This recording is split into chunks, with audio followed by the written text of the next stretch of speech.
Ini juga satu hal lagi yang kemudian di publik bergulir, ini berkaitan dengan ada nama artis yang terseret, Pak, inisialnya R. Ini baru lagi nih, Pak, ada artis berinisial R yang diduga ada kaitannya dengan menantu Bapak, ada bisnis dan lain sebagainya. Akhirnya ada pemikiran bahwa jangan-jangan ada aliran dana juga nih sampai ke artis ini begitu, sebagai bentuk dari TPPU atau apa nanti perpanjangan dari kasus yang sedang berjalan saat ini. Itu siapa, Pak, artis R? Saya malah mikir inisial R itu Rafael ya.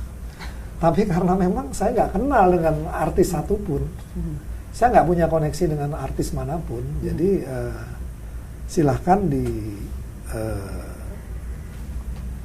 disikapi artis itu siapa, karena saya sendiri tidak pernah mengenal artis.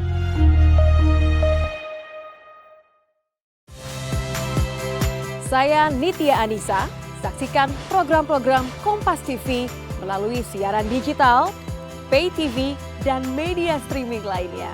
Kompas TV, independen, terpercaya.